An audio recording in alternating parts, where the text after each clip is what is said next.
Is the U.S. military being set up to fail, either by neglect or intention or both?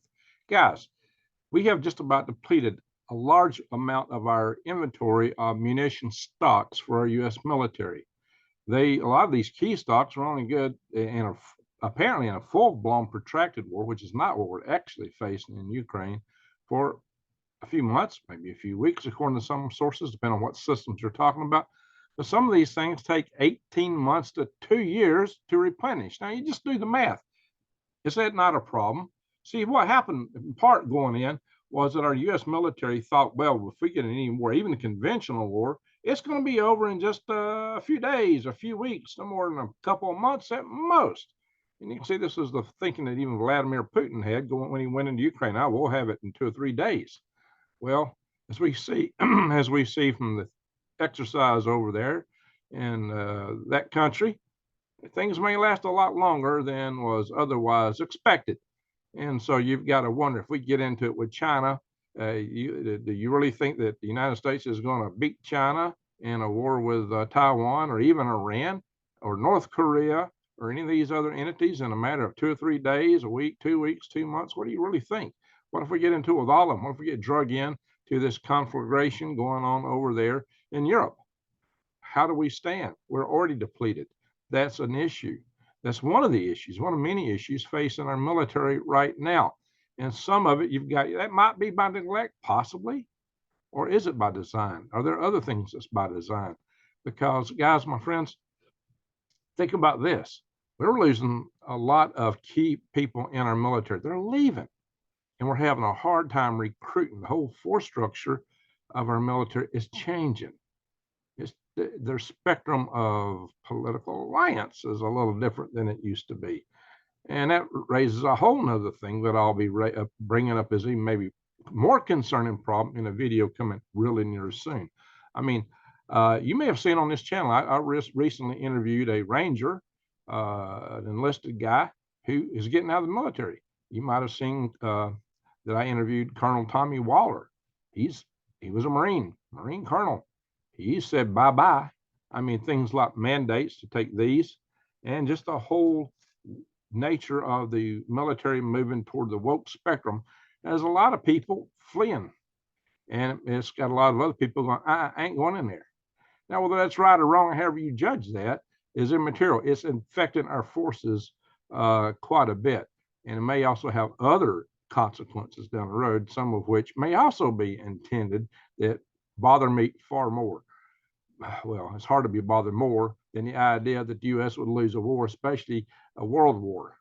But there's several other things that factor in there. How do we win World War II? We fought a war against China and Germany. We fought on 2 different sides of the world and prevailed. Back in a day when dirt roads prevailed in America, when a lot of people didn't have electric power, because at the time we were the world's manufacturer. At the time, we were the world's energy producer. Today, we're neither.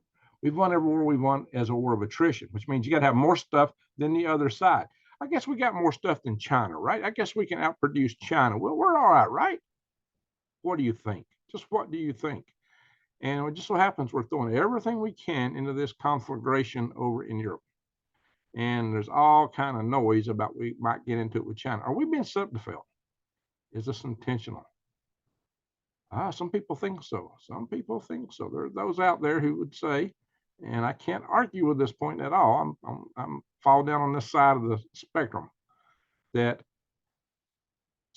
there are those in the upper crust of the world who see America as an impediment to a worldwide system, if you know what I mean, a worldwide control system that certain people would like to be in charge of, certain organizations would like to be in charge of. They want subservient people, somebody who'd be happy to own nothing, to have no privacy.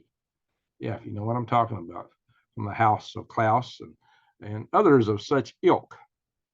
So, guys, there's plenty to be concerned. I'm going to share some articles, but see, this whole nature of the political spectrum of the military changing, it used to be kind of balanced.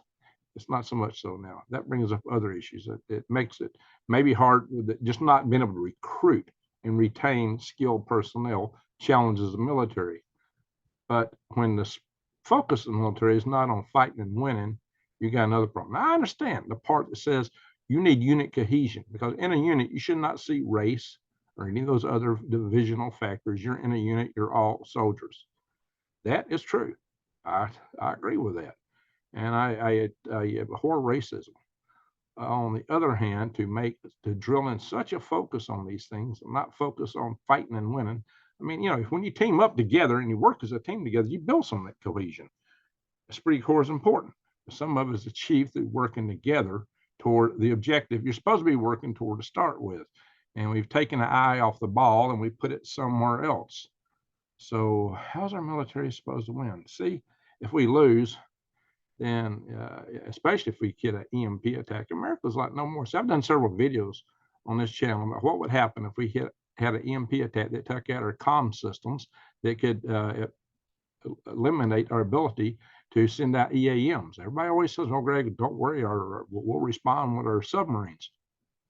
No, they require validated EAMs, and is unfortunately a multitude of ways that could be dealt with by the adversary. And I've also did this video of the battle balloons showing you how those things could be used to help pinpoint missile targets and even to deliver weapon systems for taking out our carrier groups. So guys, this is serious. And in order to get in with the fighters to do the job they need to, those carrier groups are going to have to get in the harm's way of the Chinese missiles. So there is the problem. So are we being set up? Or we've been set up to fail? I'm going to share a couple articles here real quick, and then we're going to go. I just want y'all to see this. This was written back in April. U.S. military has fewer munitions than you might think, and that's a problem. Well, no kidding, guys. No kidding. And this is written by my senior research associate for the Heritage Center of National Defense. So this sweet-looking lady here is warning us about the lack of our ability to fight. So she gets it. Everybody should have it in their sight. One might assume the military has massive stocks of artillery, shells, bombs, and other munitions. The defense industry will not be able to replenish those for some years. And it says some of the cruise missiles will actually take years to replace. Small stocks and an industrial base that cannot quickly respond to demand create a major vulnerability for U.S. national defense. I can't read this article that violating copyright, so I won't go on down to it. But it goes on and on in there about what we're missing, how long it takes to make it up. We got these assumptions that we, would have a short war, when it's likely to be a prolonged war. That's just one of many articles out there on this topic. This is one from CNN. I tried to get one from Wall Street Journal, but it wouldn't open it up right for me. This article was written, my friends, back in November. And we were only 9 months into supporting this conflict at that point in time. And here they're talking about the dwindling supplies for, sending all this stuff over for 9 months, and how we got a finite supply of excess stocks. I don't think we really had any excess stocks. I think that's a misnomer, but apparently we by then, if we've gone through that, now it's been 8 months now since this article was written. So guys, I think we're into critical stuff here. And like I said, the whole idea that if you're planning on a short war, you better think again. So I think that's our problem. So they're talking about problems of harms, anti-radiation missiles, UMRS, surface-to-air missiles, portable javelin, on and on. But it also includes the HIMARS and all these other things that we use, cruise missiles. It goes on and on, guys. So we are facing shortages, and yet we're rattling a saber. How do we do that? Oh yeah, over here. I probably should come back to this again in the future.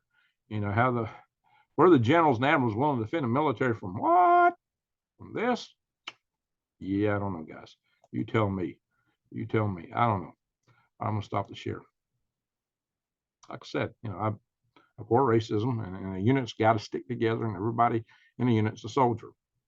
And that's the only way to look at it. Soldiers should not have a color, race, creed, or any of that stuff. You're a soldier. What you should have is allegiance to the country you're there to defend. I mean, a lot of people are hating this country, especially on a certain side of the spectrum. They seem to. Maybe I'm missing something. Maybe I'm just not interpreting things correctly. But guys, we're in trouble. We're in a lot of trouble. And we may face a severe military defeat in the near future. In the next year or two, it's possible. Could be we get drug in with Russia. Could be we wind up with China, or both, or more. gee, the Afghans ran us off. You know, what else can happen? We don't want to know. Shouldn't even ask questions like that. That's jinxing. We don't want to know. So let's pray we don't find out. But we need to think real carefully before we engage ourselves in some of these conflicts. We need to be very judicious about how we employ our forces and make sure if we get into a conflict that we've really got a chance of winning, which means we better darn well have a great strategy and totally understand the threat matrix posed by potential asymmetric approaches that our enemies may take, like Chinese battle balloons. Done videos on that, or whatever other asymmetric systems they may bring to the front and how they might just take it overall. Is our war game sufficient? I don't know, guys. But if we lose, then our stakes in this world are going to be pitiful, pitiful. If we even get into a war, we're going to be pitiful. We need to stay out if we can. We have to defend ourselves. Get that? I totally agree with. And I do believe in a strong defense. I think that's your best assurance of peace. As you may have seen the videos I did with the late Dr. Peter Vincent Pry and also with David Pine, we are so far down in certain systems that it's almost inviting an attack upon us. The enemies think, and I've done some videos on this, why they could win with a first strike. Yeah, a nuclear war is winnable. It can be fought and it can be won. And if somebody puts a first strike on us, we're the loser. And the only way to win is actually to execute the first strike. Oh, yeah, I know Sarmat Satan II missiles are on the move, and Putin's talking about them being ready for combat. Combat? That's some very loaded language to use. I'm talking about mobilizing stuff, but that makes it sound like you're going to use them. Guys, where are we heading? If you're not preparing, if you're not got your stuff ready, wow, get ready, get ready. Go to my Patriot Supply link and look for prepping supplies there. Look for it's preparewithgreg.com. Preparewithgreg.com. Go there. Also, check out. You better be growing some food. It's not too late to plant your garden or start a garden or save seeds for next year. Go to my links. Check below for True Leaf Market and Eden Brothers. You need heirloom seeds, my friends. Non-GMO heirloom seeds. That's what you got there. So I'm gonna say thank you for watching. If you're not subscribed to my channel, if you find this of value, subscribe. Bang the notification bell and click on. And please share this with other people because people need to know what we're getting into. People need to be woken up that we got to get ready. The more people that are prepared, the less people is going to be coming knocking on your door looking at you like you're a hamburger. All right, guys. It's sad, guys. Anyway, but we can fix these things if we get on it. At least I still have faith. I still have some hope. So let's do it. So thank you for watching, and Greg out.